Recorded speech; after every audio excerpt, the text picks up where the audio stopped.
আজকের ভিডিও শুরুটা একটু অন্যভাবে হোক। যাদের কাছে এত কানের রয়েছে আর তারা ভাবছো কীভাবে কানের রাখবে, কারণ কানের এক জায়গায় রাখলে তালগোল পাকিয়ে যাচ্ছে, তো তারা একটা বক্স নিয়ে নাও আর এরমভাবে শোলা কেটে বক্সের মাপে তার ভেতরে লাগিয়ে দিয়ে কানেরগুলোকে সুন্দর করে আটকে দাও।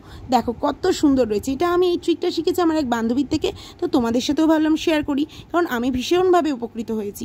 আর তারপরেই আজকে সকাল থেকে হচ্ছিল বৃষ্টি, তো এই এত বৃষ্টিতে আমাকে যেতে হবে স্কুলে, আর সেই সময় সাইকেলের চেনটাও পড়ে গেল। তো অগত্যা কী করবো, কিছু না পেয়ে রাস্তায় দাঁড়ালাম যদি কিছু পাওয়া যায়।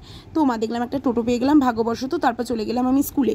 তো স্কুলে গিয়ে আমার পরপর ক্লাস ছিল, তো আমি ক্লাসে গিয়ে ওদেরকে কাজ দিয়ে দিয়েছিলাম। কিছুক্ষণ ক্লাস করানোর পর আমার হয়ে গেছিলো ছুটি। তো তারপরে আমি চলে যাচ্ছিলাম বাড়িতে। দেখো সবাই কি সুন্দর সাইকেলে চড়ে বাড়ি যাচ্ছে আর আমি অগত্যা হেঁটে হেঁটে যাচ্ছি। তো হেঁটে হেঁটে বাড়ি গিয়ে আমার পেয়ে গেছিলো প্রচণ্ড জোর খিদে। তো আজকের খাবারে ছিল রুটি আর তার সাথে ঢেঁড়স আলুর তরকারি, আর তার সঙ্গে ছিল হচ্ছে একটু স্যালাড মানে শশা। তো আমি এটা টপাটপ খেতে থাকি। আর তোমরা এরকম মিনি ব্লগ দেখার জন্য অবশ্যই চ্যানেলটা সাবস্ক্রাইব করে দাও। ততক্ষণের জন্য টাটা।